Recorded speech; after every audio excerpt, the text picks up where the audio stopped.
지지난 준 것 같습니다. 한 10일 전쯤인데 날씨가 아주 우중충했고 비가 그날 오락가락했습니다. 이제 교회 정리를 하고 기도를 하고 제 일을 다 마치고 이제 배도 고파오고 그래서 집으로 퇴근을 하는 중입니다. 저희 집 못미쳐에 대전에서는 제법 큰 공원이 있습니다. 그리고 공원이 끝날 무렵에는 숲이 우거져 있는데 가면서 집을 향해서 가고 있는데 오른쪽이 싸해요. 7시쯤이지만 거기 숲이 좀 우거지고 어두컴컴해지려고 합니다. 그리고 사람의 형체가 정확하게 이렇게 식별은 안 되는데 느낌상 싸해요. 그래서 쳐다봤죠. 쳐다봤더니 사람이 가만히 있어요. 그러니까 자연스럽게 걸음을 멈추게 됐습니다. 그리고 이분이 무엇을 하는지 바라보게 됐어요. 한참 서 있었어요. 그랬더니 그분이 어두컴컴한데 좀 불미스러운 일인가 하는 생각을 했었는데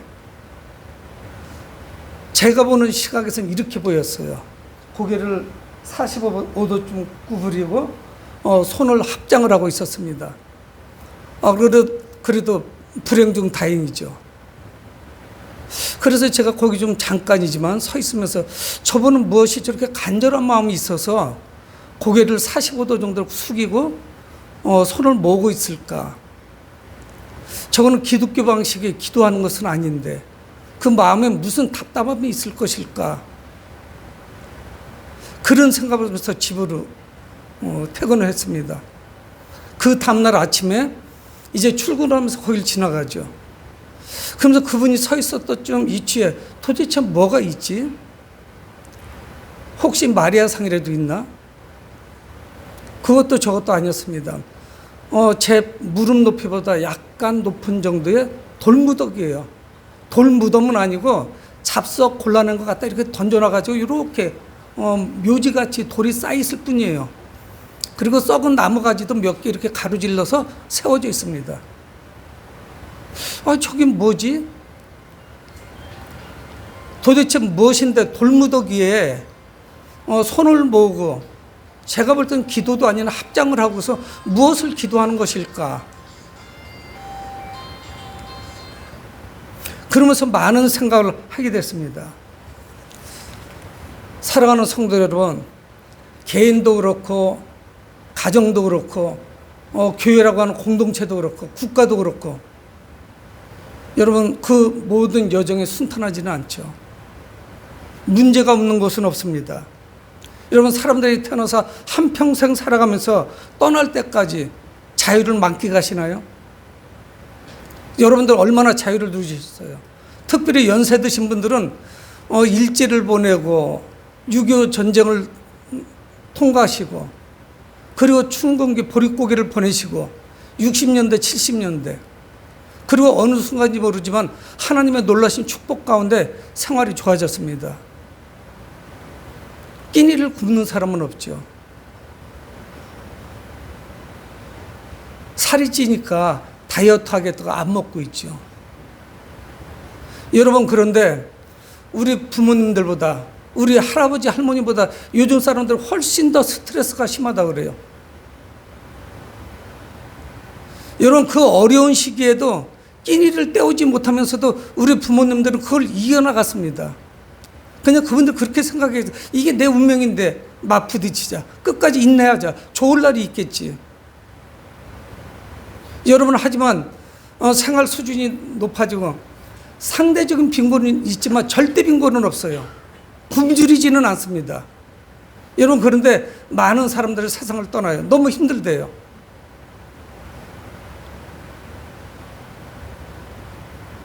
제가 어떻게 그들의 마음을 이해할 수 있겠어요? 그래도 조금 더 살아보지. 조금 더 힘을 내보지. 분명히 좋을 날이 올 텐데.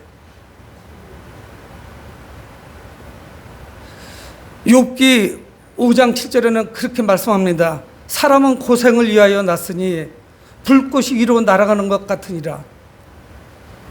저는 그래서 이 말씀을 올 때마다 젊은이들이 캠프파이어를 가서 반바지를 입고 웃옷을 벗어버리고 혈기왕성한 청년들이 거기 캠프파이어를 할 때 불꽃이 이곳저곳으로 날아다닙니다. 언제 내 몸으로 떨어질지 몰라요. 욥기에서는 그렇게 표현하고 있어요.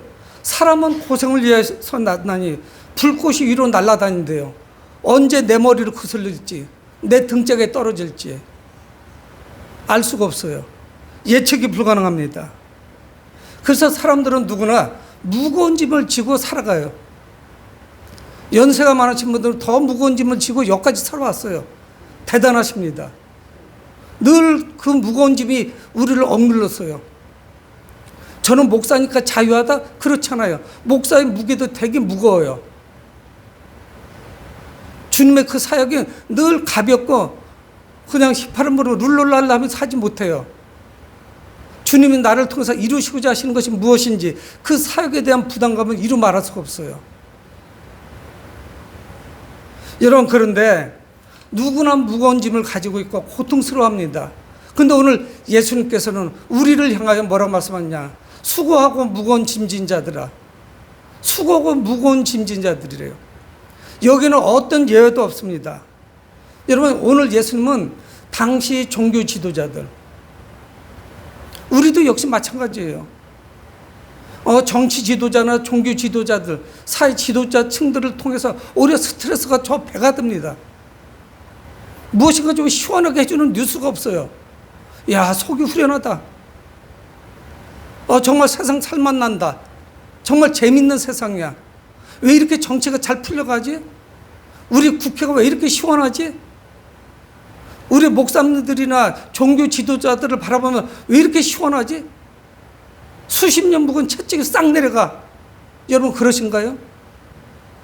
어느 분야를 바라봐도 답답합니다. 그때 예수님이 나타나셔서 말씀하시는 거예요. 수고하고 무거운 짐진 자들아. 그 유대교가 자유를 주지 못합니다. 율법으로 짓누르고 있죠. 이거를 해야 됩니다. 이거는 하지 마십시오. 통제가 이루 말할 수가 없어요. 숨을 쉴 수가 없는 거예요. 그러니까 여기서 수고하고 무거운 짐진 자들은 모두 해당되는 거예요. 그들을 향해서 예수님이 초청하십니다. 여러분, 근데 수많은 사람들이 콧방귀도 안 껴요. 수고하고 무거운 짐진 자들아, 다, 모두 다, 한 명도 빼놓지 말고 다 내게로 오라. 내게로 오라는 거예요. 여러분, 우리는 이 말씀을 묵상하면서 이 자신감이 어디에서 나오는 거지? 저는 싫어요. 다 오는 거 귀찮아요. 제가 감당하지도 못해요. 저희 집에 부부만 살고 있는데 누가 와서 매일매일 찾아오면 저 성가셔요. 눈치를 줄 거예요. 이제 좀 가지. 나도 좀 반바지 좀 입고 러닝셔츠 바람에 좀 입고 싶은데 왜 지금 왔다 갔다 해? 좀 집에 좀 돌아가지. 여러분, 우리가 참고 인내하고 섬기는 데 한계가 있습니다. 근데 예수는 뭐라고 말씀하시냐? 수고하고 무거운 짐진 자들 다 내게로 와라. 다 오시라는 거예요. 다 오시라는 거예요. 젊은 사람도 오고 노인도 오고 육신에 질병이 있는 분들도 오고 모두 다 오셔야 돼요.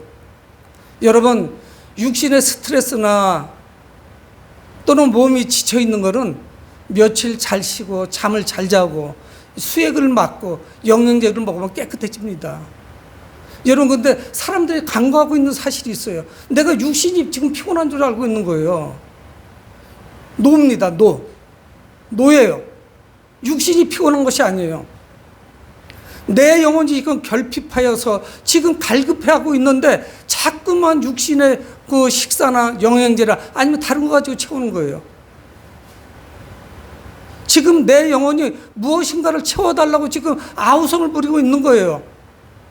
근데 영적으로 닫혀 있으니까 하나도 모릅니다. 그냥 살고 있는 거예요. 근데 예수님은 우리를 향해서 초청하시는 거예요. 수고하고 무거운 짐진 자들 다 내게로 오라. 귀찮지도 않으신가 봐요. 다 오시라는 거예요. 그래서 믿음의 사람들이 나가서 교회 오셔야 됩니다. 예수 믿으셔야 됩니다. 예수님 안에 참 자유가 있습니다. 그 안에 진리가 있습니다. 평강이 있습니다. 그 안에 진정한 행복이 있습니다. 이렇게 이야기하지만 들은 채도 안 하는 거예요. 그래서 어느 곳에 참된 자유가 있을까? 골프를 치면 좀 좋아질까? 술을 한잔하면 좀 좋아질까? 여러분, 하루가 지났죠. 무엇이 해결이 됩니까?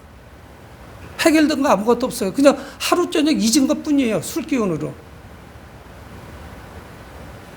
다른 운동을 하면서, 스포츠를 하면서, 취미 생활을 하면서 잠시 잊은 거예요. 문제는 그대로 살아있어요. 해결은 하나도 안 됐어요. 늘 염려와 근심, 걱정 가운데 살아갑니다. 근데 예수님은 뭐라 말씀해요? 수고하고 무거운 짐진 자들아 다 내게로 오라. 내가 너희를 쉬게 하리라. 주님이 쉬게 하시겠다는 거예요. 우리의 방법으로는 불가능합니다. 다 주님께서 쉬게 하시겠다 말씀하고 있어요. 우리의 삶의 모든 영역에서 쉼을 잃어버렸어요.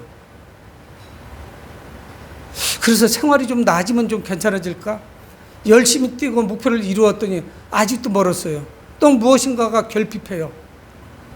우리 안에는 그 살아있는 욕망이 있습니다. 무엇인가가 늘 결핍해요. 그래서 그거를 채우려다 보니까 늘 스트레스인 거예요. 그런데 오늘 예수님은 우리를 향해서 말씀하십니다. 나를 향해서 손짓하고 계세요. 누구 나오셔도 돼요. 저 같은 사람 되겠습니까? 저는 죄가 많아서요. 목사님, 저는 아직도 술을 마시고 담배를 피우는데 상관없어요. 그것이 어떤 전제 조건이 되지 않습니다. 누구 나오시라는 거예요. 저는 이제 죽을라도 며칠 안 남는다. 아니요, 그렇기 때문에 더 오셔야 되는 거예요. 주님 안에서 참된 쉼을 한 번도 누려보지 못하셨잖아요. 주 안에 있으면 얼마나 큰 기쁨이 있는지 몰라요. 주 안에서 모든 그 근심, 걱정, 염려가 다 눈 녹듯이 내려가요. 사라져버립니다. 문제는 하나도 해결되지 않았어요. 근데 그 고통과 고난을 이길 수 있는 힘을 주께서 주시는 거예요. 내 안에서 은혜의 강물이 흘러요. 평강이 넘칩니다. 여러분, 우리가 하루 이틀 쉬어서 쉼이 오는, 그 평강이 오는, 자유가 오는 그런 스트레스가 아니에요. 그런 아픔이 아닙니다. 여러분, 우리가 사는 시대 앞으로 가면 갈수록 그 스트레스나 그 불안함, 그 피곤함은 더 증대될 거예요. 예수님께서 우리를 향해서 말씀하고 있습니다. 내가 너희를 쉬게 하리라. 여러분, 육체의 쉼보다 영혼의 쉼이 필요한 것을 아셔야 돼요. 여러분, 성경은 3분법을 쓰기도 하고 2분법을 써요. 육체와 영혼, 육체와 영혼, 아니면은 육과 혼과 영, 이렇게 나눕니다. 여러분, 우리가 밥 먹고 배부르고 등 따스워서 편안하면은 그건 아주 원초적인 거예요. 여러분, 짐승하고 다를 바가 뭐가 있겠어요? 가축도 제때 먹이를 주고 편안하게 해주고 잠을 재워주면 좋다고 그래요. 행복하다고 그래요. 여러분, 오늘 아침 굶주리고 오셨나요? 잠을 못 주무시고 오셨나요? 여러분들 영혼을 한번 바라보시기 바랍니다. 여러분들의 영혼이 힘을 얻으면 육체의 피곤은 큰 문제가 되지 않아요. 참된 힘을 원하신다면 주저하지 마세요. 주님께 나오세요. 주님께 모든 걸 맡겨보세요. 주님이 어떻게 도대체 내 피곤함을 해결해 주신다는 것인지, 수고하고 무거운 짐진 자들을 다 오라고 말씀하십니다. 예레미야 37장 25절에 이는 내가 그 피곤한 심령을 상쾌하게 하며 모든 연약한 심령을 만족하게 하였습니다. 우리 하나님께서 그 피곤한 심령을 상쾌하게 하시고 모든 연약한 심령을 만족하게 하신다는 거예요. 여러분, 주님을 떠나간 사람은 만족감이 없어요. 늘 피곤한 삶을 살 수밖에 없습니다. 여러분, 그러면 우리는 그분께 대해서 퀘스천 마크를 붙일 수밖에 없어요. 왜 그렇지? 왜 이분께서 다 오라고 하시지? 우리는 그분이 우리와 비슷한 성적을 가지고 있을 것으로 이해를 합니다. 예수님, 우리가 똑같은 분 아니야? 2000년 전에 이스라엘에 오신 분, 팔레스타인 땅에 오신 분, 세계 4대 성인 중에 한 분, 뭐 예수님이나 석가모니나 무하마드나 다 똑같은 그런 분들 아닌가? 성인 중에 한 분이 아닌가? 여러분, 그런데 성경 그렇게 말씀하지 않습니다. 예수님은 우리가 근본이 전혀 다른 분이에요. 본질이 다른 분이에요. 이분은 참 하나님이십니다. 그런데 참 인간이세요. 그래서 이 땅에 오셨어요. 예수님은 우리가 찾아가도 귀찮아 하시지 아니하고 받아주십니다. 그래서 저하고 29절을 같이 한번 읽어보겠습니다. 29절 시작. 나는 마음이 온유하고 겸손하니 나의 멍에를 메고 내게 배우라. 그리하면 너희 마음이 쉼을 얻으리니. 예수님은 뭐라고 말씀하냐면 나의 마음은 온유하고 겸손하다고 말씀하고 있어요. 견뎌스럽지 않습니다. 늘 기도할 때 온유한 삶을 주소서, 온유한 사람이 되게 하소서, 온유한 목사가 되게 해주소서 하는데 늘 그 안에 뭔가가 있어요. 불쑥불쑥 치밀어 오르는 것이 있어요. 분노가 있어요. 다른 사람에 대해서 친절하지 못해요. 내게 좋지 못한 일이나 슬픈 일이 있으면 퉁명스러워요. 우리 본성이 그래요. 우리가 혹한 세상에서 그런 이야기를 합니다. 사람은 바꿔서 쓰는 거 아니야. 안 바뀐다는 이야기죠. 그 성품이 잘 안 바뀌어요. 예수를 믿어도 잘 변화가 안 됩니다. 굉장히 더디게 변화가 돼요. 그런데 예수님의 본질은 뭐냐? 온유하고 겸손하시대요. 온순하시다는 거예요. 그래서 여기에서 나오는 이 마음이라는 것은 뭐냐면 그 당시 유럽 쪽의 사상은 그래요. 우리 마음은 분해가 되질 않아요. 마음이 어디에 있나요? 마음이 여기 있나요? 마음이 여기 있나요? 마음 그러면 하트를 그려놓고 여기라고 이야기했는데 여기에 있나요? 아니면 조금 내려와서 단전이 있는 복부에 마음이 있나요? 그 헬라 사상은 마음이 인체에서 가장 깊숙한 곳에 있어요.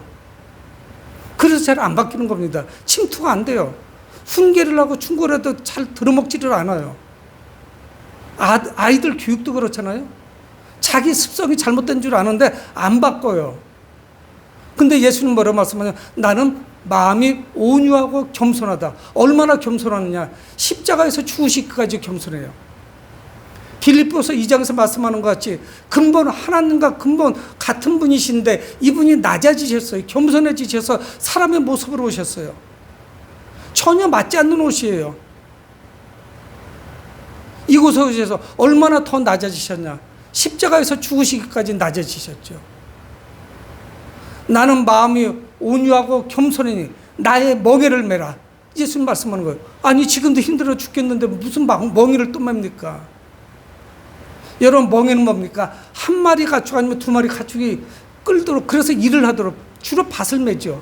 아니면 그들은 맷돌을 갑니다. 맷돌을 돌리기도 하고 그리고 타작마당에서 그 가축들이 밟아가지고 타작을 하기도 해요. 밟으면 그 껍질이 벗겨지죠. 여러분 여기서 예수님 말씀하시는 두 마리 가축이 끌 수 있는 멍에예요. 주로 그래서 쟁기질을 하죠. 여러분 이 멍에를 끌기 위해서는 가축의 힘이 바란스가 맞아야 돼요. 힘이 비슷한 녀석도 둘을 붙여줘야만 줄이 반듯하게 갑니다. 한쪽이 힘이 약해요. 한 마리는 세요. 그러면 이쪽으로 가요. 저는 농사를 져보지 않았지만 그건 상식 아니겠습니까? 두 마리가 동일한 힘으로 훈련된 상태에서 그 주인의 그 여러 가지 사인에 맞춰서 갈 수 있어야 돼요. 근데 예수는 뭐라고 말씀하냐? 나의 멍에를 메라. 그렇게 말씀하고 계신 거예요. 내 멍에를 메라는 거예요. 지금까지 여러분들은 여러분들의 멍에를 계속 혼자 메고 온 거예요. 여기까지. 지금 80대 입으신 분들도 계신데 그 무거운 멍에를 내가 해결해 보려고 여기까지 오신 거예요. 이제는 바꿔 타셔야 돼요. 주님의 멍에를 메셔야 돼요. 그 멍에를 메면 더 무거운 거 아니에요? 우리를 짓누르는 거 아닙니까? 우리 못 살게 되는 거 아니에요? 나도 지금도 힘든데? 그래서 예수님 말씀하는 거예요. 내 멍에를 메고 내게 배우라. 여러분, 아들이 이야기합니다. 아빠, 나하고 씨름해요. 그래, 씨름합니다. 꼬맹이는 3살, 4살이에요. 아빠가 씨름해서 이 녀석 봐라. 당돌하게 아빠한테 도전을 해. 내가 얼마나 힘이 센데. 0.1초 만에 넘기는 아빠 있어요? 아빠가 넘어지죠. 아이고 우리 아들 네가 힘이 훨씬 나보다 세구나. 아빠가 졌네. 왜 이렇게 힘이 좋아졌어? 우리 주님의 힘은 무궁무진해요. 그래서 그분의 멍에를 매니까 내가 멍에를 맨 게 아니라 그분께서 다 메어주시는 거예요. 예수 그리스도의 그 십자가를 통해서 우리의 모든 삶의 수고를 그분이 다 담당하고 계신 거예요. 우리의 그 수고, 우리의 그 고난, 우리의 슬픔, 그 눈물이 다 그 십자가 위에 있는 거예요. 근데 굳이 그거를 내려서 내가 메고 가는 거예요. 그러니 얼마나 고단합니까? 그 노고가 이루 말할 수가 없죠. 여러분, 우리는 주님의 멍에를 맬 때 그때만이 비로소 힘을 얻을 수가 있습니다. 스스로 되지 않잖아요. 해봤잖아요, 여러분들이. 스스로 노력해봤고 이렇게 막아보려고 저렇게 막아보려고 해봤습니다. 되던가요? 그렇게 속으면서 여기까지 오신 거예요. 내일은 좋아지겠지. 내일이면 우리 자녀들이 말을 잘 듣겠지. 효도하겠지. 그러다 보니까 여기까지 온 거예요. 근데 주님은 말씀하십니다. 나의 멍에를 베고 내게 배워라. 뭐를 배워요? 주님께 맡기면 내가 수지 맞는다는 걸 배우라는 거예요. 주님께 맡기면 내가 형통하다는 것을 배우라는 거예요. 주님께 맡기면 내가 아주 홀가분해져요. 내 안에서 가진 거는 없는데 어제와 내가 지금 바뀐 게 하나도 없는데 왜 그렇게 내 안에 기쁨이 넘치지? 왜 내 안에 슬픔이 늘 있었는데 왜 이게 사라져버렸지? 내 안에 있었던 그 우울감이 왜 사라져버렸지? 왜 그 속이 그렇게 시원하지? 통쾌하지? 이런 사람으로 바뀌는 거예요. 그래서 29절 하반절에 그리하면 너희 마음이 힘을 얻으리니 주님의 멍에를 매라는 거예요. 여러분, 주님의 멍에를 맨다는 것이 무엇입니까? 예수님을 따르는 자들은 다 쉼이 있어요. 안식이 있습니다. 오늘 예배를 통해서 또 우리는 안식을 얻어요. 7일째 되는 날 특징이 뭐냐? 놀러 가는 날이 아닙니다. 놀러 가면 더 피곤해져요. 이날 주님께 와서 하나님을 예배드리고 쉼을 얻죠. 복 주시기로 약속하신 날이에요. 그래서 오늘 성경 말씀은 당시 종교지도자들은 율법을 통해서 사람들을 통제해서 이거 해라 저거 해라 해야 될 거 하지 말아야 될 것이 너무 많아요. 자기들도 못 지키면서 그 짐을 다 맡긴 거예요. 지킬 수가 없습니다. 그리고 너무 무거웠어요. 근데 예수님 말씀하네요. 30절에 이는 내 멍에는 쉽고 내 짐은 가벼움이라 하시니라. 예수님이 우리에게 맡기는 멍에는 가볍고 쉬운 거예요. 그 짐은 가벼워요. 쉬운 것이라고요. 여러분, 예수님께서는 원수까지도 사랑하라 하시면서 십자가를 매십니다. 몸소 실천하셨어요. 오른뺨을 때리고도 왼뺨을 둘러대라. 오른뺨을 때리려고 할 때 내가 먼저 때리죠. 이 세상 그런 세상이에요. 근데 예수님은 그 사랑을 실천하셨어요. 이 십자가는 무엇이냐? 하나님께서 나를 사랑하신다는 그 사랑의 극치예요. 예수님이 나를 사랑하시는지 어디서 찾을 수 있느냐? 십자가에서 찾을 수가 있는 거예요. 그건 뭐냐? 우리를 위해서 죽으신 십자가예요. 나를 위해서 죽으셨어요. 나를 위해서 죽으셨다고요. 옆집에 아무개를 위해서 죽으신 것이 아니라, 오춘자 권사님에서 죽으신 것이 아니라, 경로당에 여러분들이 계신데 믿는 사람들만을 위해서 죽으신 게 아니라 나를 위해서 죽으셨어요. 근데 여러분들이 깨닫지 못하고 못 나오신 거예요. 예수님 안에 있을 때만 참된 평강이 있습니다. 자유가 있는 거예요. 내게 강 같은 평화, 내게 평화가 넘쳐나는 것이에요. 내 멍에는 쉽고 내 짐은 가벼움이라 하시니라. 주님께 나오지 않고 이 자유함을 누릴 수가 없습니다. 연세가 드셨어도 상관없어요. 늦었다고 해도 상관없어요. 예수님은 포도원의 비유를 통해서 말씀하셨어요. 이른 아침에 온 사람에는 늦은 시간, 1시간 나와서 일한 사람이나 그 하나님께서 주신 상급은 똑같아요. 천국이에요. 하나님께서 우리에게 천국 길로 인도하실 것입니다. 여러분, 왜 우리가 곤고한 삶을 살았느냐?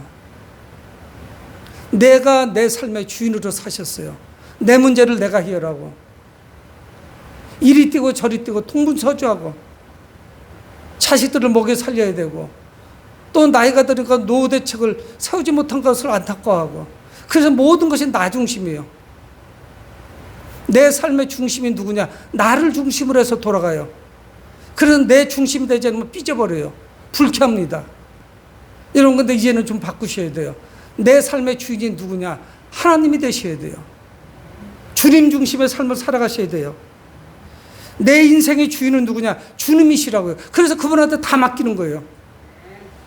모든 인생의 그 희로애락을 다 맡기는 거예요. 그분 주님께서 해결해 주시오 하고 맡기는 거예요. 내가 할 일이 아니에요. 그분이 해주시겠다는데 내게로 오라고 하셨는데 왜 내가 그 짐보따리를 들고 가는 거예요? 여러분, 우리가 피곤하고 고단한 이유 중에 하나는 뭐냐? 우리가 뭔가를 이루려고 하는 그 욕망이 계속 내 심령 안에서 꿈틀댑니다. 나는 이거를 이루어야 돼. 나는 승진해야 돼. 나는 돈을 많이 벌어야 돼. 노후 대책을 세워야 돼. 이거는 집을 옮겨야 돼. 수많은 것들을 내가 하려고 하는 거예요. 여러분, 내 삶의 주인을 나에서 하나님으로, 예수 그리스도로 바꾸신 분들은요, 평안해요. 주님이 하실 건데 왜 내가 신경 써? 내가 왜 잠을 못 자고 고민하냐고. 주님 그분이 하실 건데 내가 뭐 하나나 할 수 있는 게 있었어요, 지금까지? 여러분, 6.25 전쟁이 끝나고 미군들이 상당히 많이 주둔하고 있을 때입니다. 미군 병사와 한국군 병사 하나가 트럭을 끌고 갑니다. 그 대개 GM 자동차, 그래서 재무시 그랬어요. 트럭을 끌고 가는데 저 먼지를 펑펑 풍기면서 시골길을 가고 있습니다.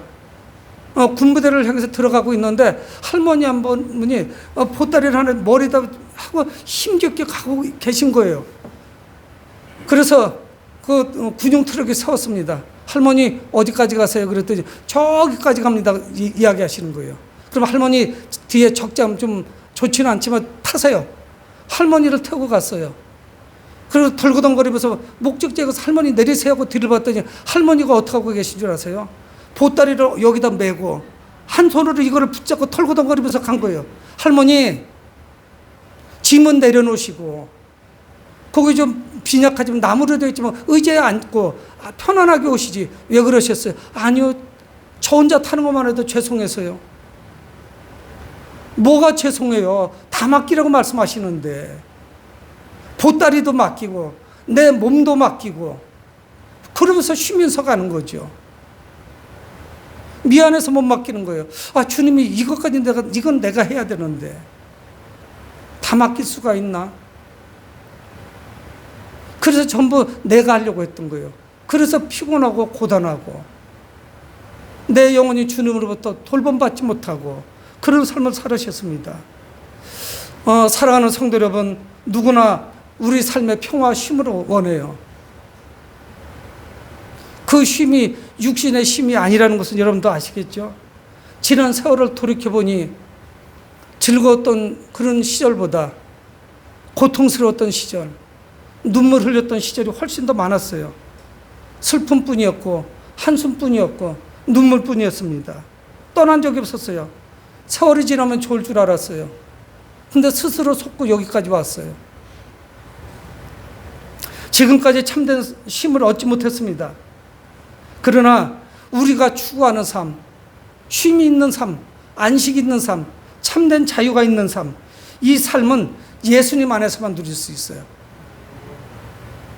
올리 예수, 오직 예수예요. 길이 다른 길이 없어요. 그래서 오늘 수고하고 무거운 짐진 자들아 다 내게로 오라. 내가 길이 진리 생명이라고 말씀하세요. 그 길밖에 없어요. 생명은 그분밖에 없어요. 다른 길 가봐야 실패할 수밖에 없어요. 예수님이 지신 십자가는 우리 인생의 모든 무거운 짐과 멍에입니다. 그분께 맡겨드리세요. 그리고 그 안에서 자유함을 누리세요. 사랑하는 성도 여러분, 예수님의 자녀가 됨으로 인해서 그분이 허락하신 참된 자유와 쉼을 누리는 여러분들이 되시길 주님의 이름으로 축원을 드립니다. 고마우신 아버지 하나님,